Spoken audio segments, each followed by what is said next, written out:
Bienvenidos a La Oveja Eléctrica, un espacio donde rompemos los límites del pensamiento. Hoy tenemos el honor de contar con la presencia de quien es considerado una de las inteligencias más destacadas del planeta. Así es, se trata de Sir Roger Penrose, profesor emérito de la Universidad de Oxford en Inglaterra. Las contribuciones científicas de Penrose vinculan su nombre con grandes genios como Einstein y Stephen Hawking. Two of his famous prints, most particularly Ascending and Descending, with the monks going around the stairs. Yes. Which was based on my father's staircase, impossible staircase. The Penrose staircase. That's right. And that was mainly his contribution, and I had the triangle and the elaboration. The tribar. The tribar. And then the tribar was used also by Ewscher in the print Waterfall.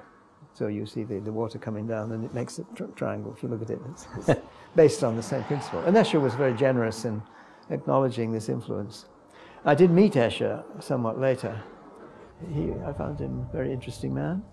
But I was expecting the house to have staircases going out of the windows, but it was a perfectly normal house. This has to do with the nature of creativity, yes? Because, you know, in mathematicians, there is such a great creativity, like the creativity of a poet. It's a different mood, a different sense, but there is the creativity there. Certainly there is creativity. But sometimes I feel envious of people in the arts, you see, or the people who write novel, and there can be a unique novel, which nobody else is going to write or would have written. If they had not lived, no one would have written that novel, and so on. Whereas in physics, you think, well, okay, if Einstein had not come up with general relativity, well, it would have been, I think, quite a long time before someone else did, but they would have eventually. And there is something a little bit saying, oh, well, it's nice to be a cog in this movement of science, but if I hadn't thought of that idea, somebody else would have.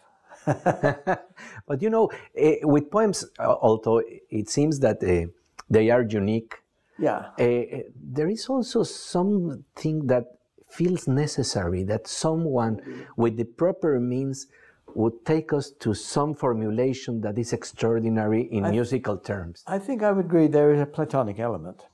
Put it like that. It's not so much that someone else would have come up with the same thing, but more that it's tapping into some deep truth. And great music, for instance, yeah, I think so.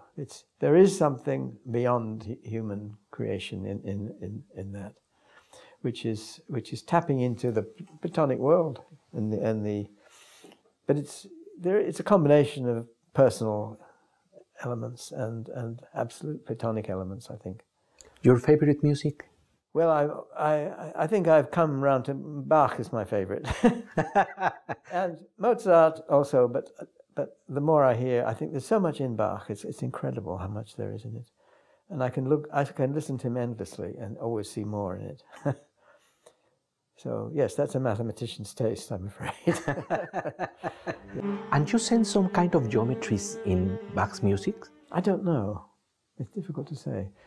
It's the complexity of it often, but it's not just complexity, because it's the way in which it fits together which is incredible, and it does in ways which at a level which you don't see in other composers. I mean, I think there are other things you see in other composers which particularly Mozart, but also in Schubert, Beethoven, also in modern composers. I think some of the Russian composers, yes.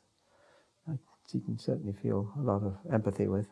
It's some kind of invisible feeling, yes. Like there is invisible matter. Yes, sure. In music, there is invisible feeling. I would hesitate, to make any kind of sensible image. Maybe. I mean, you can see at a very primitive level, which is this Platonic thing about, or Pythagorean thing, let's say, about how the frequencies relate together.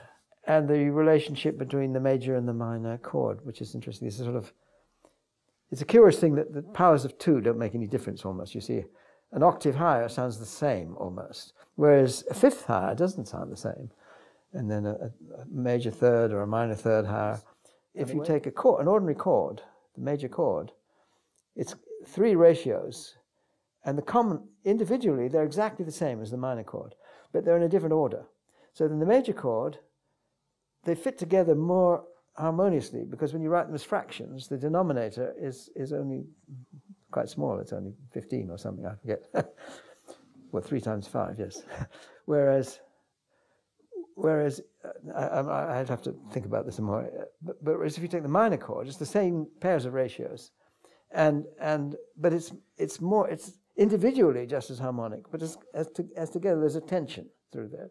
So the reason that the minor one feels sad and the major one does not feel sad is something to do with that tension. Now, this is very, very primitive, and what's going on in actual music. But it's the way you perceive it and you enjoy it. Yes, oh, absolutely. And what goes into that is totally, totally mysterious to me.